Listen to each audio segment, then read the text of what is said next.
Sky Education. He left his lavish career as a patent and trademark attorney in Switzerland, Moscow, and Dubai to work on sustainable development goals, also called global goals, and skill workshops. He has authored the book, The Education Riddle. Mr. Dawood is a certified instructor for teaching 21st century skills and leadership and is developing a student centric curriculum and runs an online hub schooling called the Golden Sparrow. When it comes to his aspect, I think I've covered it. But when it comes to his personal characteristics, I think it's difficult to cover it in a few words. I would especially like to highlight the sense of humor that he brings in any situation, in any scenario, and he uses this skill, his sense of humor, for making learning so enjoyable and more meaningful and deep. Thank you, sir, for accepting my request of conducting this session on Bloom's taxonomy for our teachers. Thank you so much. So everyone enjoys your witty presentations and looking forward to a fun-filled, enriching learning session with you. Over to Mr. Dawood. First of all, thank you so much, Jaya ma'am. You've always been very hospitable, warm, so generous with your comments, and I think it rubs off. As teachers, most of us thrive on some wonderful feedbacks and testimonials, and what better way when one of my most loved, most respected principal across not only in Mumbai but across schools across India, when she says so wonderful things. So ma'am, thank you so much for these wonderful comments. Makes my day. I told one thing. I would like you to know one thing. What specifically has impressed me about Mr. Dawood is his passion for sustainable development goals. And let me tell you, it led me into deeper thinking about SDGs. And today, as a result of that, I believe that if there should be a common mission of every school in the world, it should be following the SDGs. And a great credit for the same goes to Mr. Dawood for making me more conscious of SDGs. Thank you. Now please go on. We share the same passion for SDGs, and I absolutely endorse, SDGs for every teacher. We must be all SDG activists. There's 17 goals to choose from. एक ना एक तो choose कर ही सकते हैं हम लोग. I'm sure we can pick one. And before I began, once again, I told my wife not to cook lunch for me because I knew the kind of lovely testimonials and the comments that Jaya ma'am will give is enough for filling my stomach. So there I am. So hopefully you can use your chat and let me know. Otherwise, I'll go hungry a lot. So you can tell me everyone else. Once again, officially, good afternoon, namaste to everyone. And I really hope, I really enjoy the way you've created the NEPR, these Aadhar Sheila talks, and wow, what a wonderful 50th talk you had. I mean, you should be so proud of yourself. I think COVID has taught us that, while schools or institutions, organizations, malls, travels can stop, learning cannot stop. It has called us together on one platform, and we're using and sharing the knowledge. So all of you, hats off. Thank you so much.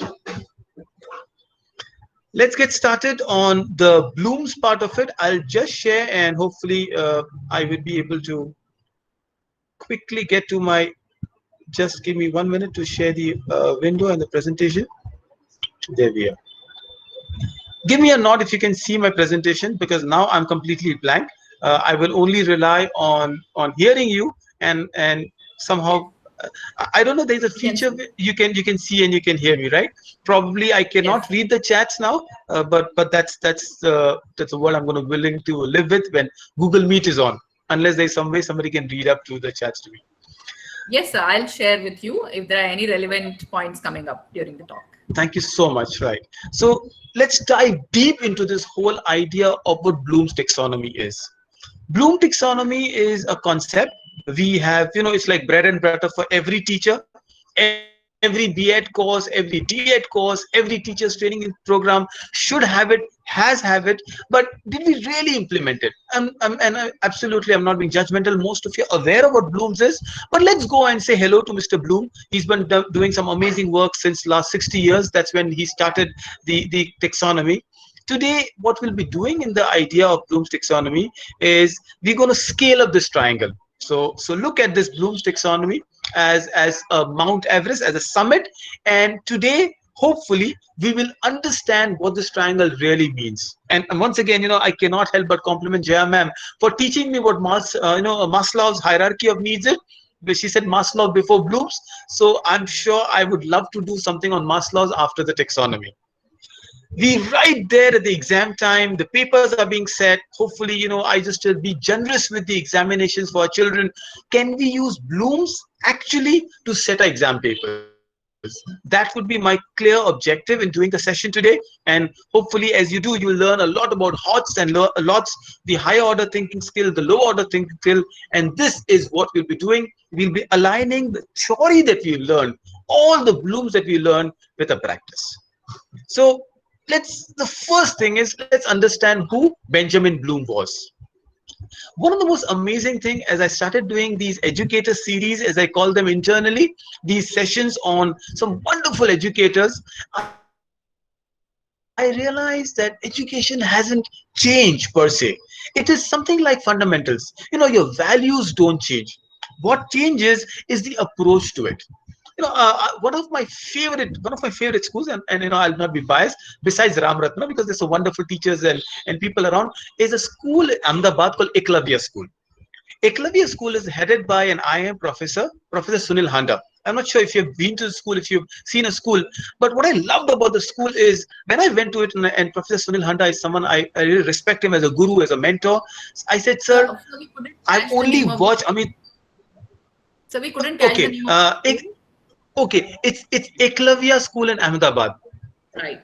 Eklavya, right? So when I entered the school, I met Professor Sunil Handa in Mumbai, and he opens up his school. And of course, now in COVID year, it was not possible. But there is a time, there's a window where you can actually visit the school. And I love this initiative that school leaders from across India and probably across the world, but would come down, will spend 5 days there in the school. It is as if you are a student there. And the first thing I told Professor Sunil is, sir, I've only seen Amitabh Bachchan in Mohabbatein. I've not seen an institution like that, right? And when I entered the school, I saw the parampara, the parishta, all the stupas, all the stumps, all the disciplines. Yet it was so modern in its approach. Everything, Anushashan, the discipline that you're talking about, Eklavya had it. I've only seen that in London, where you go to London, you visit these schools and institutions in UK, you see them colossal palaces. These are old palaces, as if you feel like a king and a queen, and yet the Wi-Fi range is the best there. I say it with a lot of sarcasm, because you suddenly find modern along with the contemporary and the classic together. I see these educators teaching us that you must go back to institutions behind. You must go back to the principles that has been taught, but give a modern twist to it. It could be John Holt that I did a session on in his book, in his approaches to education. It could be Benjamin Bloom. Some point later we'll talk about Edward de Bono. We'll talk about little recently, but 1980s Howard Gardner with his multiple intelligence theory. The idea is, go back, learn from them, and implement back into your own institutions, into your own teaching level. Little bit of Benjamin Bloom, that's where you start respecting these psychologists. He was a head of a group of people. So sometimes you realize it's not his, of course you give credit to Benjamin Bloom, but he's the one who was a group of people, because he did a lot of research. We only know the taxonomy through Benjamin Bloom's name, but that's fair enough. Nobody will complain. He was a brilliant psychologist, brilliant researcher, and he said students are not learning enough. So he created taxonomy. Now that is a tough word for me. The moment I hear words like that, and I am from the Roald Dahl school of English. Roald Dahl was very poor with spellings. When I tell that to my daughter, and she says, that's wonderful. She says, Abba, this is the kind of teachers I love to have. Imagine an English teacher whose spelling is poor. But that's how you are. If you're an English teacher whose spelling is poor, congratulations. Please, I'll specially mention to the management of Ram Ratna to give you a bonus this year, because you are the next Roald Dahl. Fair enough. What's taxonomy? Taxonomy is a tough word. These are GRE words, and I never cleared my GRE, so don't worry. So I made it easy for you. Taxonomy is classification of intellectual behavior, students' behavior that will help you for learning. Simple Wikipedia definition: anything that is classified for you to learn is taxonomy. I'll make it easy for you again. For example, you always have these pictures. Can you use your chat and somebody read out to me, how do you define the two? What's the difference between the two? You can see the lion, you can see the, oh, sorry, I'm sorry. Did you see the lion? You saw the tiger out there, right? You saw the tiger and the cat. Right. What's the difference between the two? Between these two, between tiger and the cat? Between, yes, absolutely. Okay, I'll read out the answers. Stripes. Okay. Then first was stripes.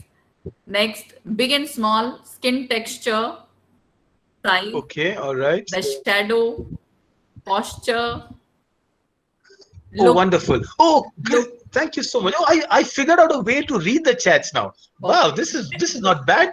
Okay, thank you so much. So I see the shadow. Shadow is very interesting. I mean, that's something you'll have to explain. Posture, okay. All right. Look, well, don't go by the look. Don't judge a book by the cover, Champa ma'am. But it's okay. All right. Usha ma'am says size and habitat, and cat is an adorable tiger. Wow, Shala ma'am, please keep one tiger at home, and then you'll realize it. Unless you hate your husband, but you can do that. It's absolutely fine. Face expressions, great. I can see a lot of you already teaching me what taxonomy is all about. You already differentiated between the two. This is taxonomy. By the way, both of them belong to the same family. But if I were to say, what's the family name? A little bit of scientific question out here. Let me see how many science heads here. What's the general family name for this group? I'll give you an example. You always want, oh, you don't need examples. So you all are like, I'll have to little up my IQ level now. Okay, feline. All right. So now I'll make it even difficult for all of Cat. you. Right, there you are. So we got feline. Okay, what's for the dogs now? A small SDG work that I and my daughters did this Canine. entire year was we feeding the stray dogs, and trust me, we love them so much. So you got canine out there. A little more difficult one. What's a horse called? The scientific group we call the genus for the horse. Oh, I yeah, think all of you, right? equestrian. I think equestrian. Absolutely right. You are doing all the. I hope you're not at Mahalakshmi all the time, Jaya ma'am. Right?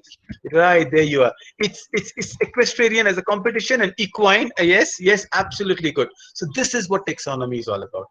This is the difference that Bloom's wanted to understand for the teachers to teach the students. For example, if you were to look at both these animals, the tiger, the cat, they're all from one family, the feline family rather.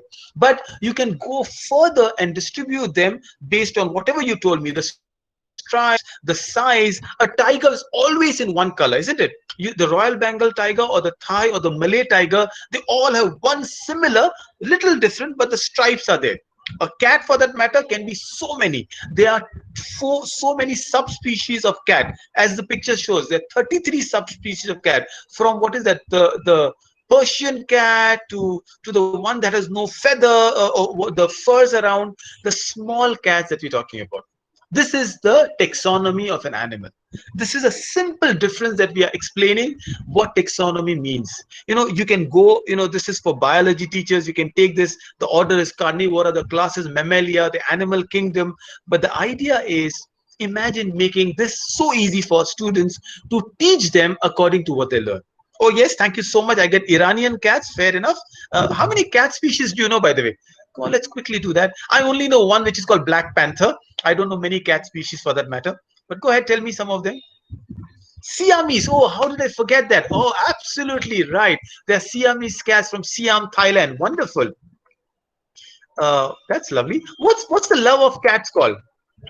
You know, I get the Persian ones, absolutely. What's the love of cat called? And I have to search. I have a lovely friend circle in the animal world, and one day one of my friends says, I am I'll find out, orophile. I said, what's an orophile? And she said that means cat. Is that right? Somebody can Google and help me with what is the word. I'll spell that for you. AILU, Interesting, isn't it? So they are Egyptian cats. Egyptian cats are the one that the pharaohs used to put them in the tomb, right? The pharaohs believe the cats travel with you. I wonder why poor cat always. So the pharaohs would be buried together. Oh, fantastic. Thank you so much. Somebody spell that for me. Raini, ma'am. If I see a screen name, I read you that way. Wonderful. There you are. Yeah, there are a lot of cat lovers out there. Absolutely. There you are. So this is what we're talking about. I have something called the groom's taxonomy also. So, since I'm already talking about this, let me go to groom's taxonomy. Now, in the groom's world, right, the groom and the bride world, what's the difference between a cat and a tiger? Oh, come on, don't be biased, right? Gender equality goal number 5. Okay, all right, Sonia ma'am, I get the Latinized or the etymology of the word. Thank you so much.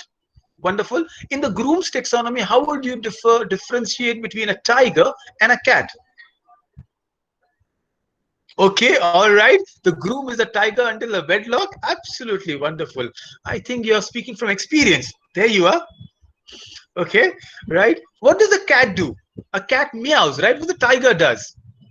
What's the sound the tiger makes? Rolls. Absolutely, there you are. All the brides, all in the spouses, the wives are the one who rolls, and the poor husband, we all meow. So that's the taxonomy that you understand, hopefully, right? And this is the best gender equality example you can get from me.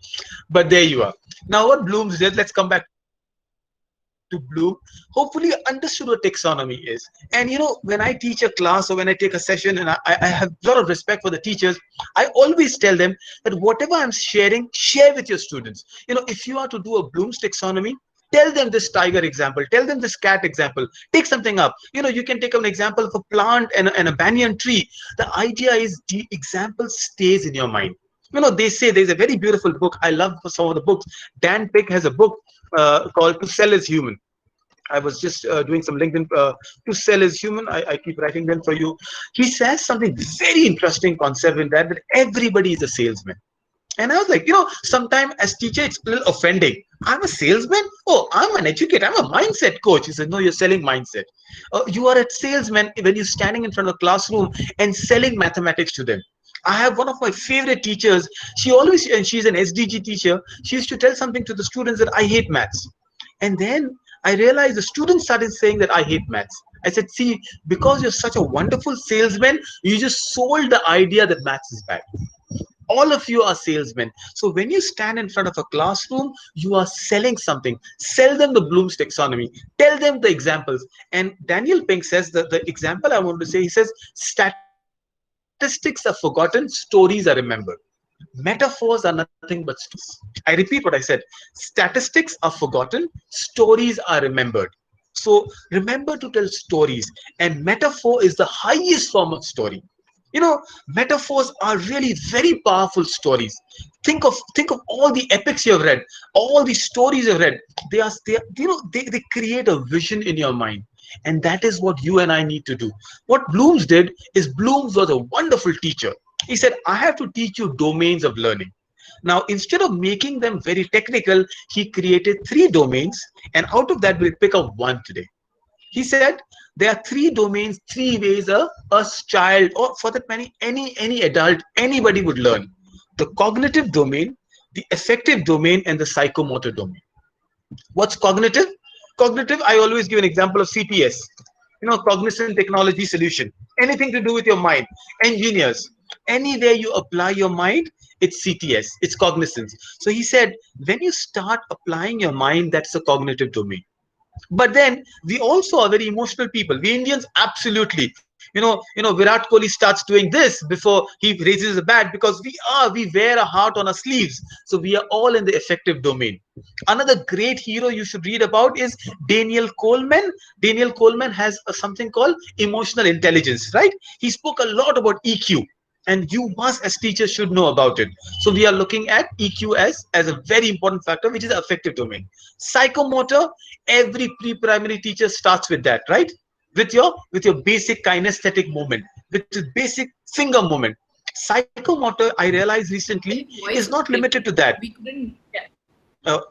I'm sorry if my voice is breaking. I'll repeat. Psychomotor, it is again. I'll just. Dawood sir, your voice is breaking, sir. Right.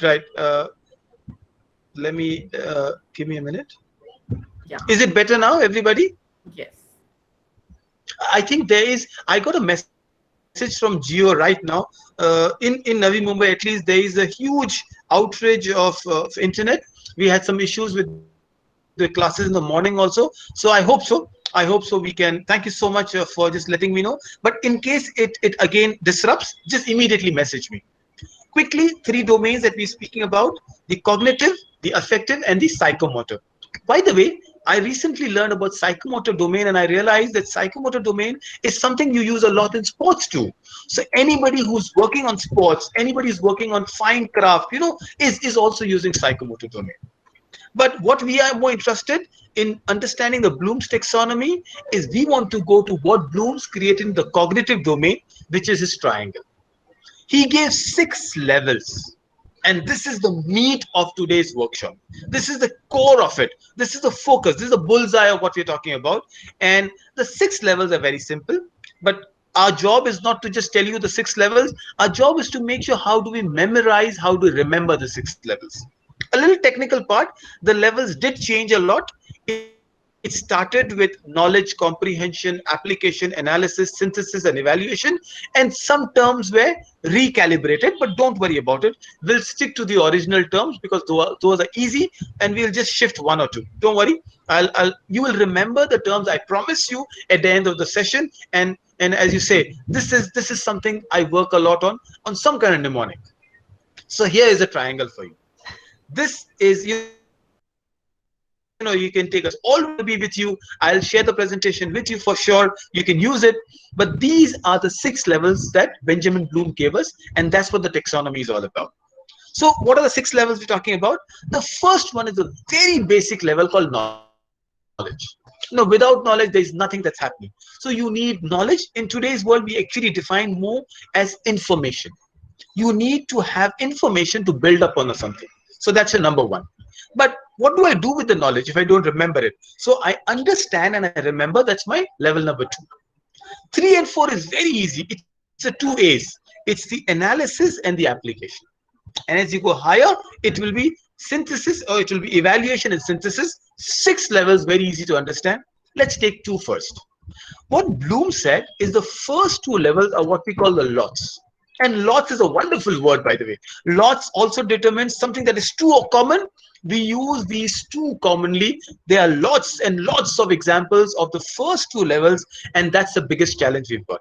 Why do I say that? Because most of the time, we always ask questions around the domain of, that's the domain we talk about, remembering or knowledge and comprehension. Who did that, what is it? Sometimes most of a class becomes like a history class, and this is where the Bloom's taxonomy comes and helps us. He said, can you push yourself a little higher? Can you make your class a little better? And you start using the 4 domains out there. Here is an example. What better way than simple example using a very, very basic apple. By the way, a quick word. What's the kind of people you can associate with an apple? Go ahead, very quickly. When I say the word apple, who comes to your mind? Or what comes to your mind? Come on, everybody. Let's look at some examples out there. This also ensures that you are with me. All right, I see a lot of Adam's apple, absolutely. Usha ma'am said Kashmiri apple. Newton, definitely that comes in. Shabnam ma'am says the word red. Yes, Shaila ma'am, Steve Jobs. How can we forget the iconic apple? We got Kashmir and Newton already. Yes, an apple a day keeps a doctor away. Vandana ma'am says, unless and until you have married a doctor, right, then apple is not such a good food. You can try onion for keeping that doctor husband of yours away, right? Apple phones, yes, absolutely. Oh, paradise lost. That's interesting. That's something I would not think of. Fair enough. What you just told me is nothing but Bloom's taxonomy. Let me go back to a very example. So if you just told me, no right and wrong answers, but if I were to ask what's the color of an apple, somebody said red, right? So the moment I say that, that's knowledge level. You know what an apple looks like. Number 2, I could say, okay, tell me an example of a fruit, and you said apple. That's comprehension level. You understand one thing about an apple besides it. Yes, Adam and Eve, will come to Adam and Eve for sure, right? One thing we understood about the apple was apple is not a what's that? Vegetable, it's a fruit. By the way, what's tomato, by the quickly? It's just an FYI. What's tomato? Is it a fruit or a vegetable? All right, I got a lot of fruits out there. Are you sure? Are you everybody sure? Oh, fantastic. Yes. Tomato essentially is a fruit. Strange, right? ये सब्जी मंडी में क्यों बिकता है फिर? And go and ask them. But you know the difference between wisdom and intelligence is, please do not put tomato in a salad despite it being a fruit. That's the wisdom, right? That's the difference that we call it. And that's the wisdom. That's the way you teach a child. A tomato may be a fruit, but don't put it in a fruit salad. You'll not have a lot of good brownie points. So the moment you use an application, it's the third level of Bloom's. With Apple, it was simple example. The application of Apple could be an apple pie. It could be in. Tell me the name of the salad that use apple. Come on, I think we talk about salad. So there you are. I love salads.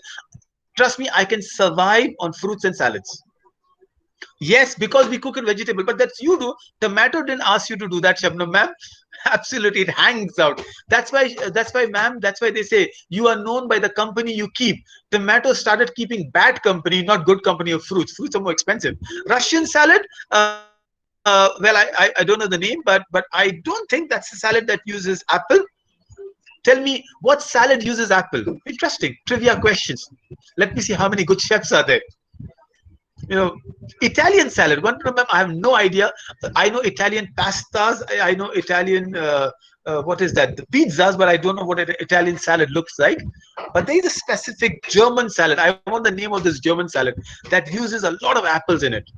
Is it Waldorf? There you are. Oh, I know some. There are some great chefs out there. Congratulations. It is the Waldorf salad. Absolutely, Jaya ma'am. This is brilliant, right? So next time you need to have a party, you know who should be the in charge for all the salad section.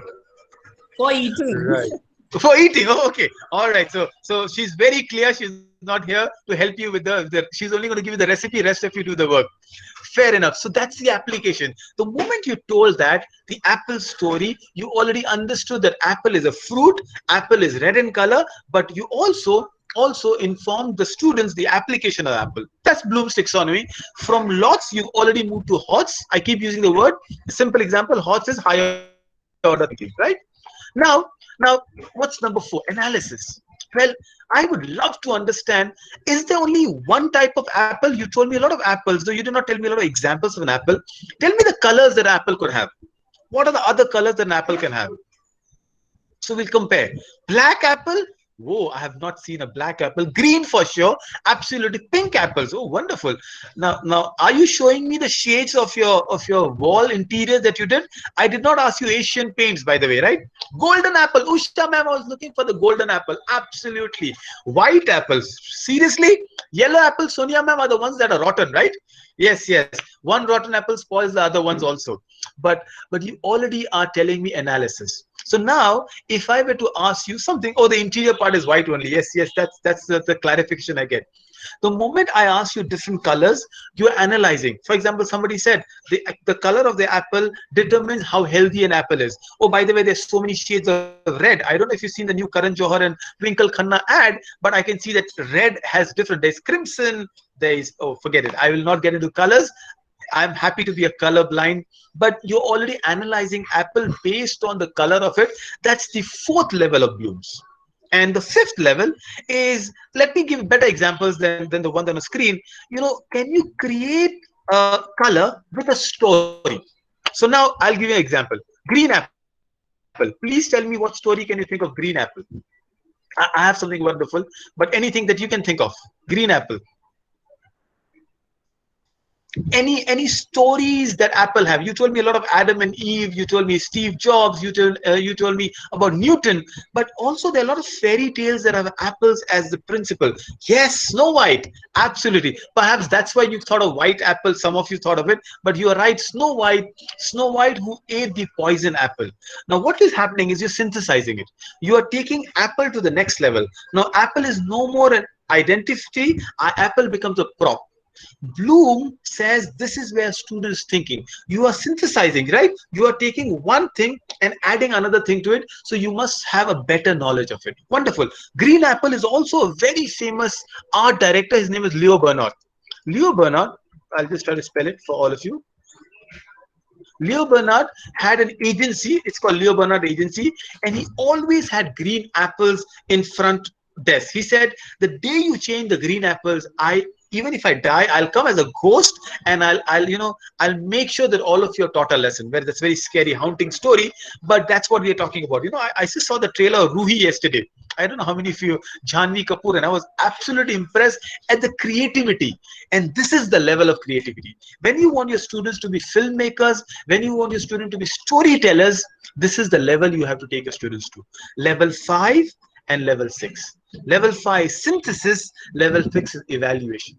And this is what we're saying. Evaluation is where you're judging them, where you're allowing them to make comparison. Maybe they can take a documentary on an apple, and what happens? You just related with Kashmir, you related with Washington apples. By the way, they are Washington apples. You related with Shimla apples, and you take a different spin on it, or retell the story of Adam and Eve, the biblical story about apple, and you say, hold on, I don't agree. Perhaps where the Eve is to be responsible, they are both responsible. There's a lot of groups that are talking about it. The idea is you challenge the norms in the category number 6, that is evaluation. So this is very easy examples. Oh, absolutely. You use in smileys or similes. Absolutely. Some give an example. I'll be happy on that. But this is very simple understanding what a Bloom taxonomy is about. We'll take it through a story as well. But Bloom's taxonomy teaches us that you must take it further. Don't keep it lots. Don't do the fruit one only at apple. Don't only spend time on the application part of it, but also take it forward to tell a new story. Oh yes, I got it. By the way, you use apple a lot in similes. Your cheeks are as red as apple. How about your what is that? What is the eye and the apple simile? Come on, everybody. What's the story with the eye? You are apple of my eye. Is that right? Or nobody told you that in a lot of years now? Absolutely. Perhaps you're not getting enough compliments. Come on, all my friends, go ahead and demand for these compliments. A metaphor, absolutely. And remember, I said a metaphor is as powerful as a story, or rather more powerful. The apple of one's eye is a great metaphor, and that's what Bloom says. How do I remember the 6th taxonomy of Bloom's? So I said I'll make a little mnemonic versus acronym. There's always something new that I want to add to it, not necessarily out of, it's more like out of the syllabus, out of it. What's the difference between a mnemonic and a metaphor? In the previous one, I asked about curriculum and syllabus. Sometime I speak about letter and alphabet, but today we'll stick to mnemonic and acronym. What's a mnemonic? Let's start with a mnemonic. What's a mnemonic and what's an acronym? Anyone? And this is Bloom's, by the way. What you're doing is you're just giving an example of a Bloom's taxonomy. So go ahead. Okay, these are clues to remember. Absolutely wonderful. So when I join words together, so here's an example. When I make an entire sentence which say the first letters, that's usually what mnemonics is all about. When if I use the words, the letters, and make a word in itself, that's how an acronym would be. For example, you would have heard about the SWOT analysis. SWOT is an acronym. Yes, absolutely. There you are. Give the most common example of an acronym. Come on, everybody. You all are doing good. The most common example of an acronym that you hear every day, that you pick up in the morning. SWOT, absolutely. SWOT and SWOT, absolutely. Strength, weakness, opportunity, and threat. ASAP, absolutely. ASAP is the new word that the lingos that now it's our lingo. The new lingo is IDK. I don't know how many of you know what IDK is. By the way, between, yes, LOL, yes, these are all. Yes, thank you. Take your time. Take care. IDK is I don't know. That's wonderful. That's good. You all are Generation X already now. You have to just push yourself a little further, do a little bit of more language learning, and you'll become Generation Z also very soon. Right. So one of the most common acronym, TTLY, yes, talk to you later. If you want, I did that in IIT. I asked some of the professors about these acronyms, and they were all dumbfounded. I said, sir, we are teaching 21st century children, but we are living in 20th century as teachers. And I'm very proud of the RRIS teachers that you all are the 21st century. Some of you, I have no idea what you're talking about. Right? But tell me, the most common acronym that you pick up every day in the morning, that you see at 9 a.m., that you see at 9 p.m., what about it? Well, me, I am the 22nd century learner, ma'am. There you are. Right. What's that? Okay. Good morning. All right. How about NEWS? Isn't that an acronym that you use a lot? We don't speak about it, but that's nothing but news is an acronym. Absolutely. Good. So let me go back to the mnemonics I want to teach you before I go to the acronym. The mnemonic, I just made it up. Don't worry. It's not that you have to remember, but the picture in your mind. That's how we have to learn. We are visual learners. So the picture says kangaroo cause Antarctica, Australia sail to Europe. Lovely. It's like anybody with with a small geography inclination will never forget the blooms. You have a kangaroo. So kangaroo stands for knowledge, K stands for knowledge, cause comprehension. Antarctica, Australia sail to Europe. Very simple. You get application, analysis, synthesis, and evaluation. This is an example. More than that, you will remember your blooms, but it's a great example of a mnemonic. Because I got cats earlier, I thought why not make a mnemonic on the cognitive domain with cats. Killing cats almost always seems evil. Very simple, right? Knowledge, comprehension, application, analysis, synthesis, and evaluation. Well, it doesn't have to be so gory, but there you are. The moment you create a visual image, you don't have to make an effort. So many things that we start remembering. Okay, I like that. Africa after fun, rest in cool area. Okay, if that works for you, anything that works for you is enough for a mnemonic for you to remember it. How about an acronym? Okay, the common acronyms I've heard. What are the most common acronym that you know with regards to colors? With regards to solar system, now you know that. Yes, solar system is a mnemonic now, and the colors is an acronym. So you know the difference. Okay, Mrs. Gren, I like that one. That's a new one. Vibgyo is what we've learned as kids, and nobody forgets it, right? So that's an acronym. Here is a simple acronym.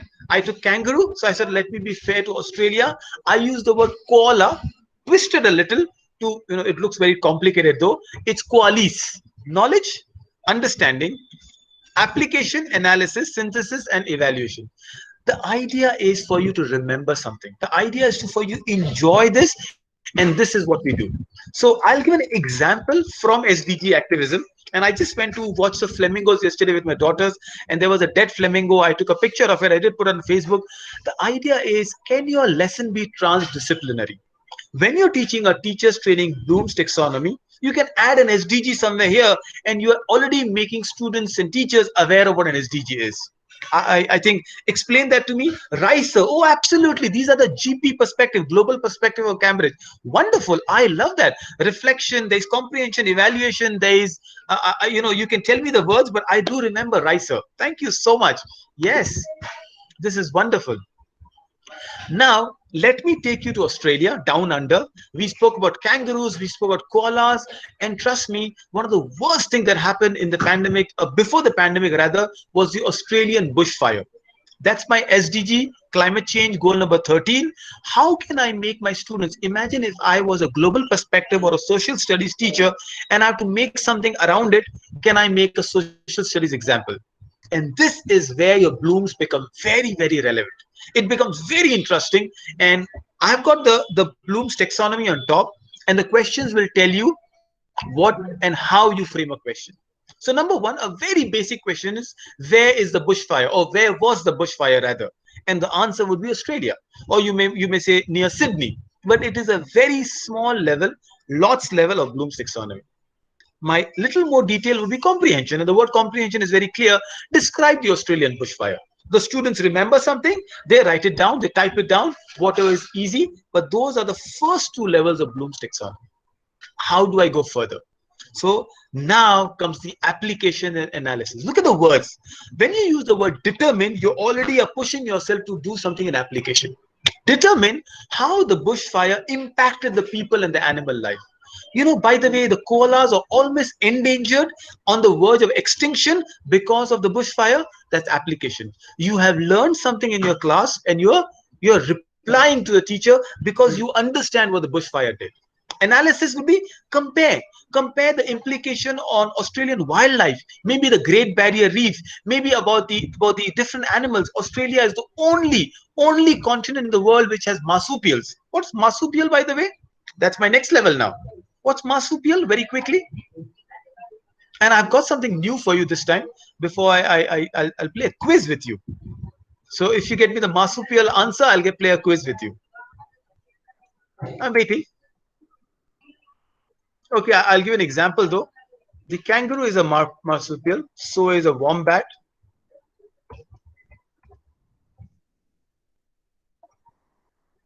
Anyone here? Okay. Not a class of mammals. Fair enough. Fair enough. Fair enough. Anything. Anyone that has babies in their pouches, right? They have babies in the pouches. Kangaroo. They are the marsupials. Fair enough. So I get 1 point over all of you now. Good enough. But Australia is the only continent with marsupials. Interesting, isn't it? What I just pushed you is I went you to do synthesis. It's not a syllabus question, but you are trying to do something new because you're talking Australian wildlife. Synthesis is, you have to analyze it. So rewrite how the bushfire affected the people and changed their life. Oh yes, now I get the answers. The possum. The possum is a marsupial. That's wonderful, right? Australia has some amazing creatures, and we can go on and talk about it. Evaluation is where you start doing a little further debate whether we humans are responsible for the Australian bushfire or the decline in Earth resources or anything around that. This is something that is happening. By the way, on a short note, there is an SDG festival happening. I will share the link with you. Maybe Jaya ma'am, I'll share that with you. You all can register. It's celebration of SDG activism, a 2-day festival. It's happening in Japan, but because of the pandemic, it's online. All of you, if you're interested, be a part of this. This will be a wonderful opportunity. Fair enough. Thank you. Thank you for that. I would share, and this is so wonderful. We are just into Bloom's taxonomy. I will not read a lot of it because that will become very lots. I'll give you this example. There are certain words that you can pick up to make a question, and that is what our next segment is all about. When you pick up these words, you can frame questions, and these questions will become a part of your learning Bloom's taxonomy. This is the key to our understanding of it. So now let's get into the word. For example, if I have to use the word in basic creation, I'll use the word invent, plan, compose, design, imagine. The more words I use, you automatically will start framing questions which are a higher order thinking skill. And this is what the application of Bloom's taxonomy is all about. This is where the triangle is. If you look at the way the triangle is inverted, the first 2, 3 are very basic, but they are very important. You have to make sure they have to remember a few things.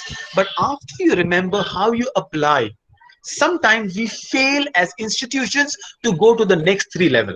And that is where, for example, this is a pun, but our examination systems are such that we say, don't copy. Do we do that? Yeah, we say to the child, don't copy. The moment they join a college, they join institutions like Infosys or Google, they say collaborate.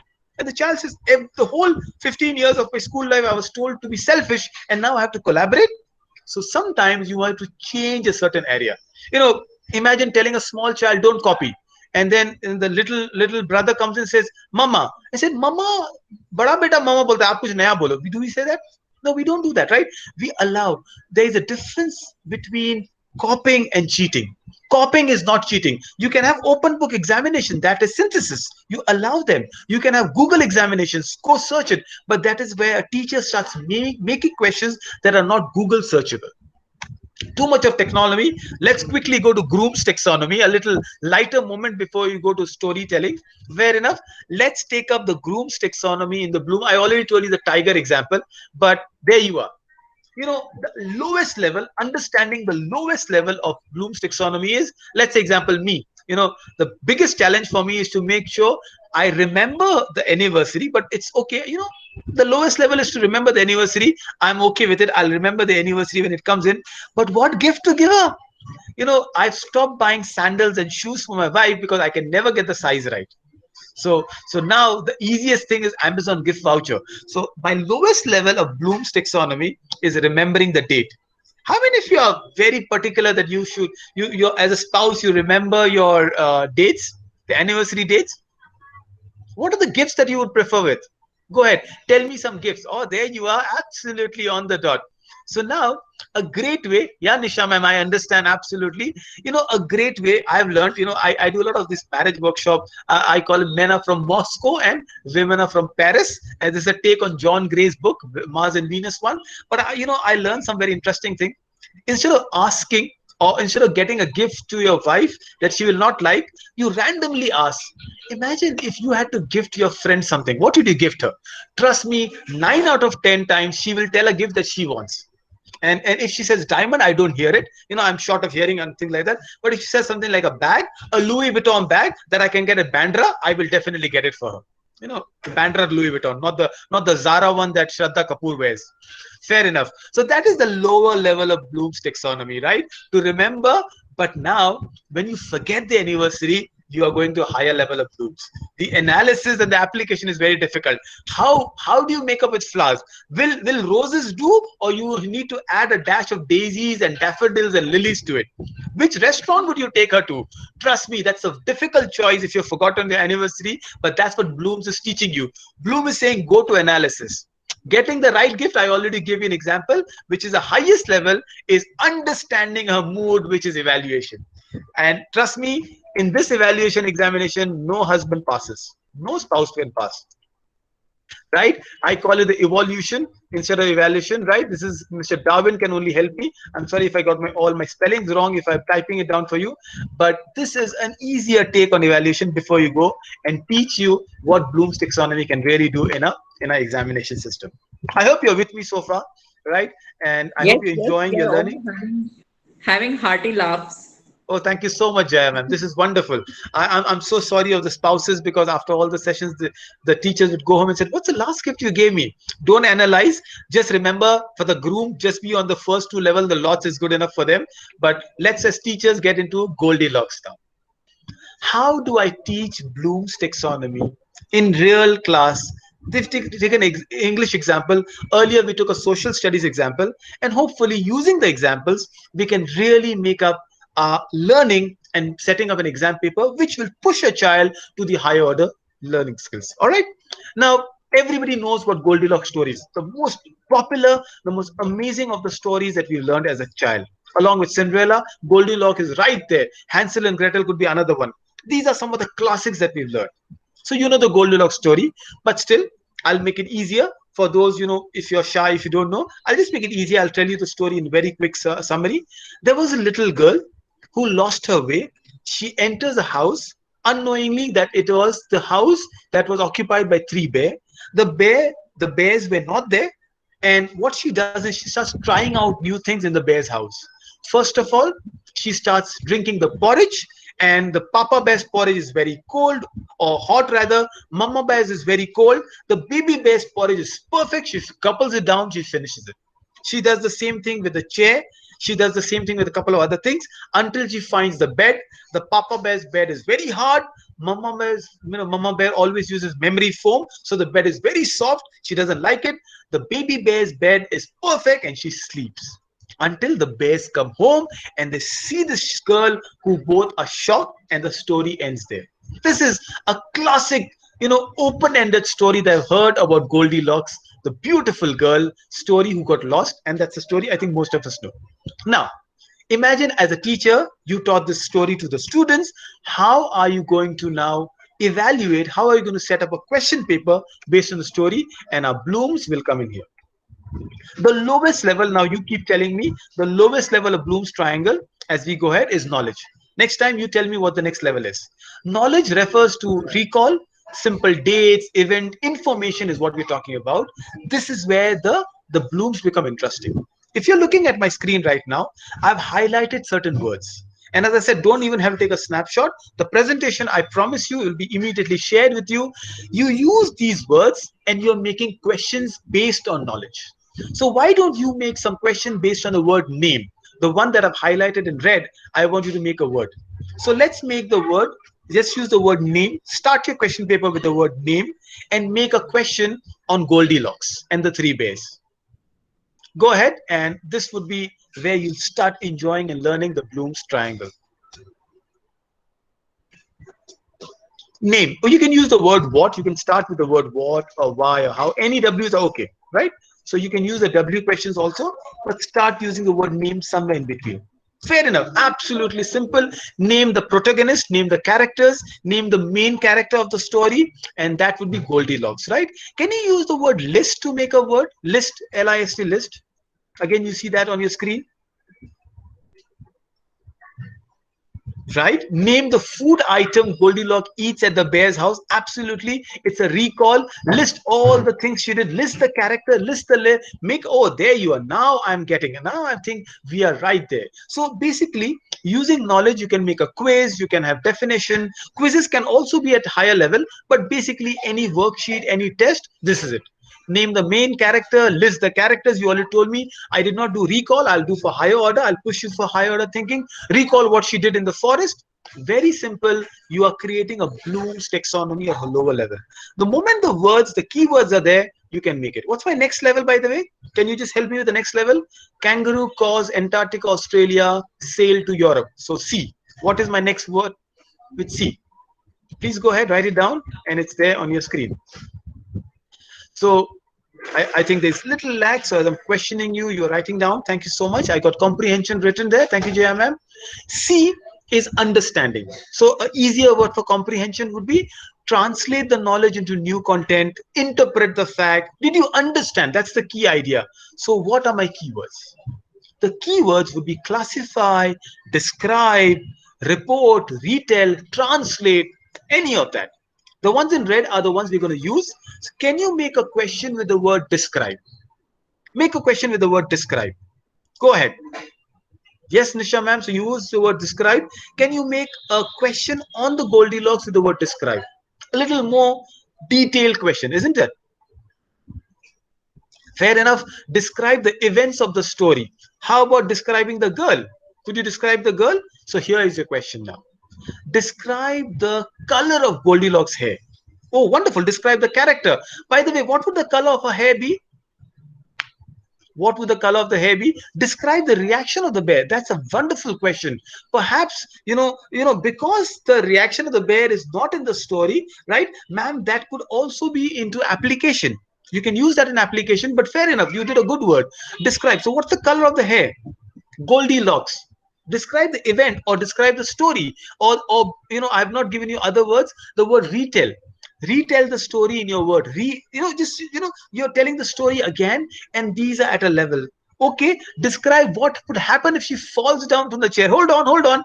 You're pushing them to tell a knowledge that is not in the book. That is in the application part. Okay, list all the edibles she tasted. That's interesting. Describe the girl's situation, Vandana ma'am. Wonderful. I think you all are already getting a hang of this. So let's jump into the application part of it. How do I make application interesting? Application is very simple.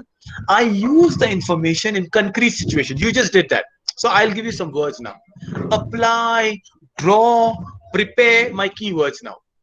Anyone can come up with some questions based on these. Apply, draw, prepare. I get the words now. Let's push you to application part of it. How is Goldilocks doing? Trust me, this girl, Goldilocks, how would you apply this knowledge? Shall I give you some answers to make it easy? I'm also keeping a tab on the time so that I don't overshoot my time. So basically, all right, draw the 3 chairs. Absolutely wonderful. Any kind of drawing is application, especially an abstract version into a concrete version. So you tell a story. For example, I tell a story about magic, and I ask them to describe and draw something about the magic wand or the hair. You are making them apply the knowledge. A lot of us ask the children to draw PPTs now. Make a comic strip. Wonderful, Sheila ma'am. Brilliant. The moment you get into that part, you're already pushing a child. Imagine an English class where you're asking them to make a comic strip. I would love to have a teacher like that. You're already pushing them. So the moment you don't use the lower order thinking skill, you don't use your knowledge and your understanding, you're pushing them to abstract. Let's take analysis now. Even more interesting. And because I'm going to share this, I'm not talking a lot about it. Analysis essentially is taking apart. What are my words? The moment you have the words, you can do anything in terms of question framing. My words are compare or criticize. Wow, that's nice. How would we love to criticize this girl, Goldilocks? Come on, criticize, and that's an analysis. Use the word criticize for the story. Would you criticize Goldilocks, by the way, first of all? As they say, wait 30 seconds and the answers will start flowing in. I am waiting now. All right, criticize the girl.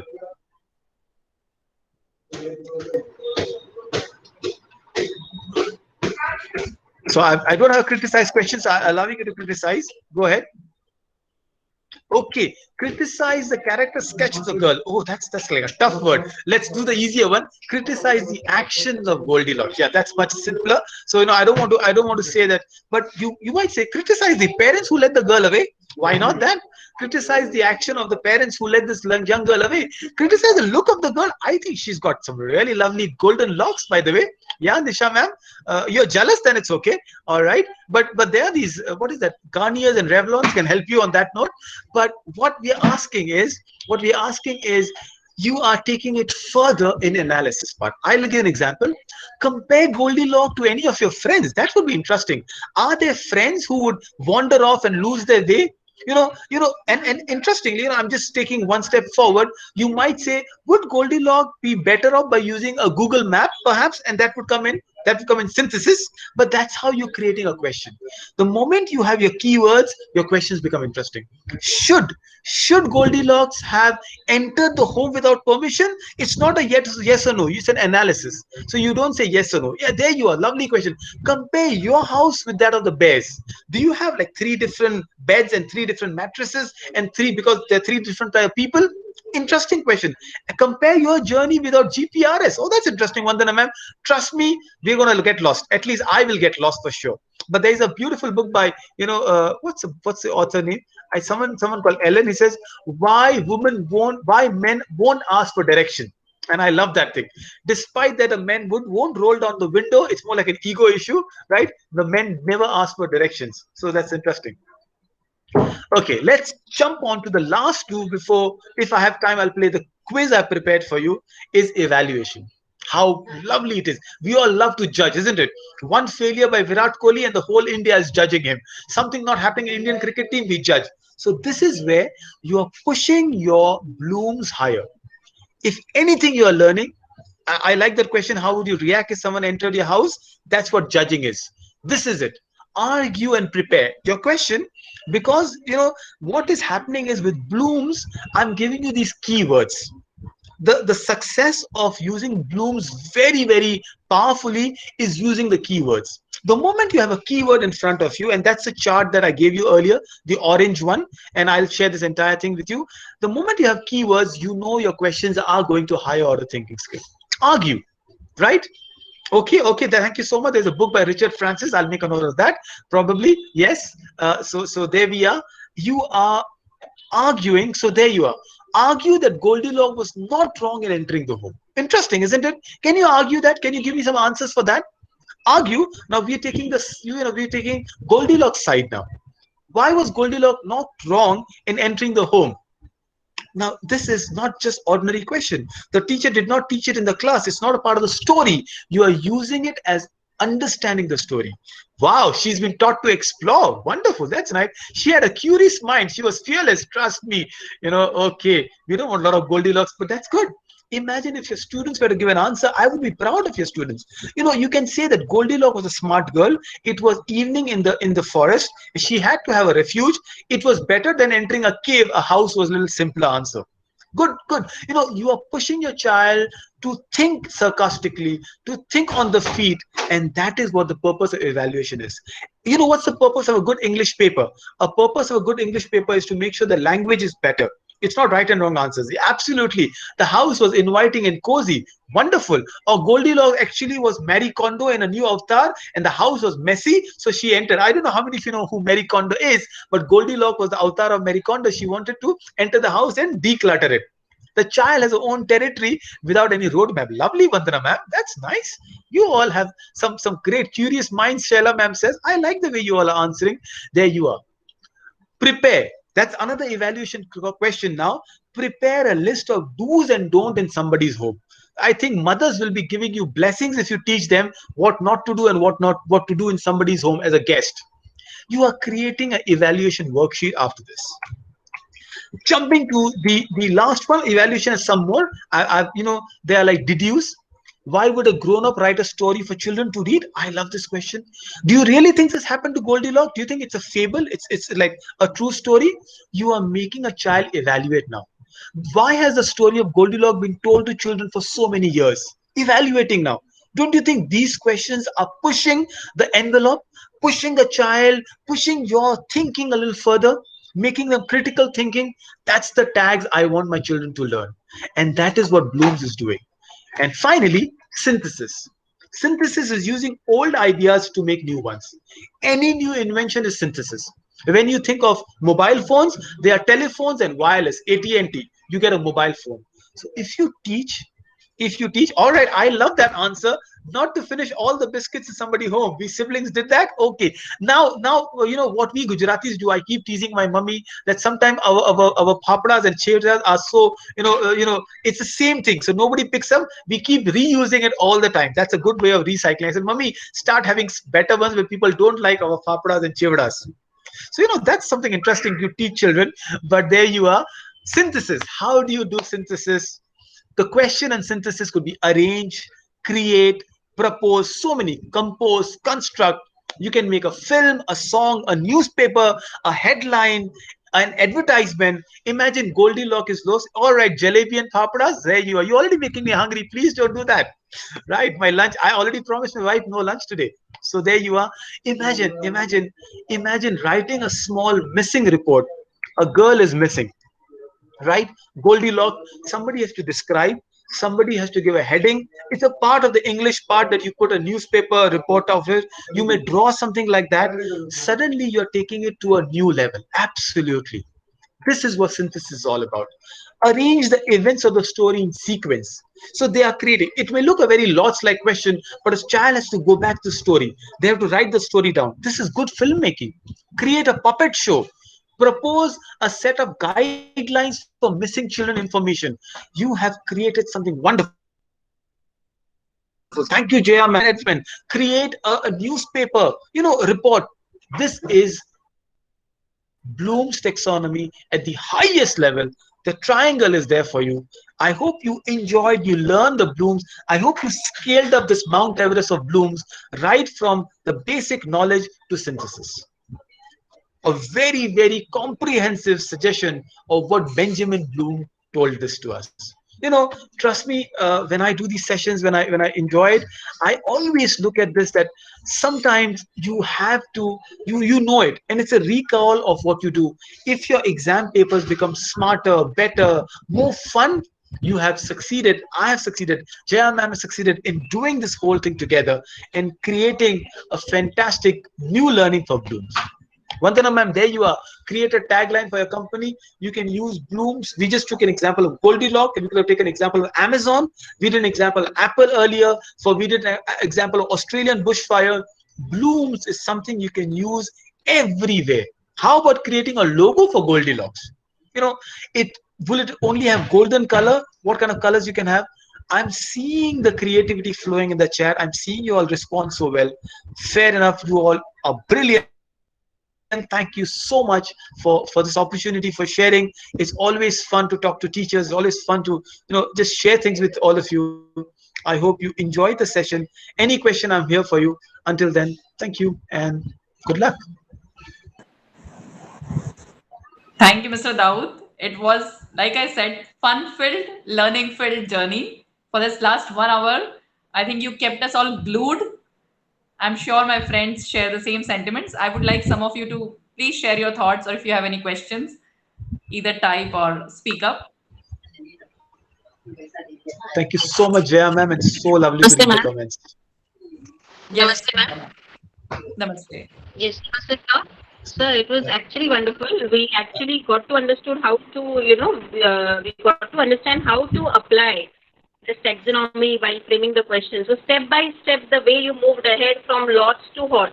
So that actually made us analyze the difference, understand the difference between,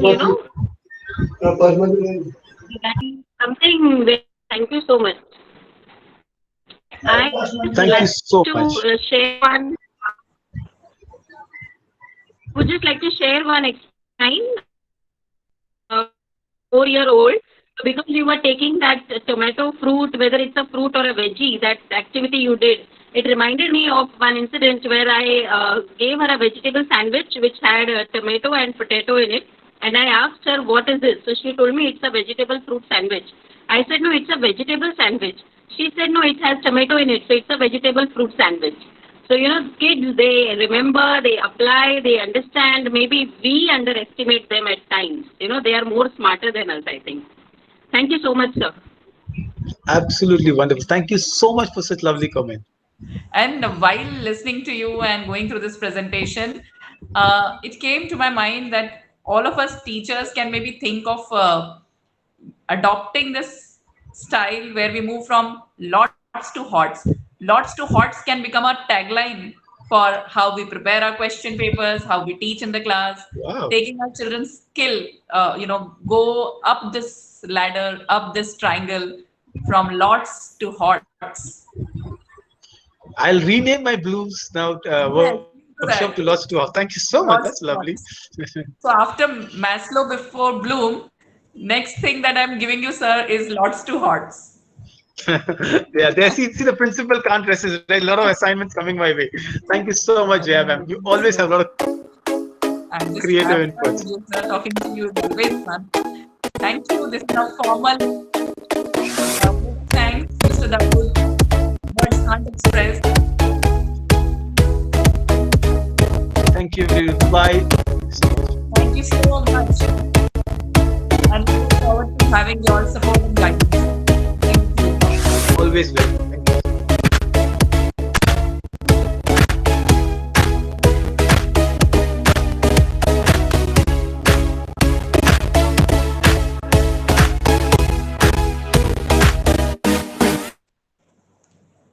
Thank you, sir. And for those teachers who are not aware, we have books from Sky Education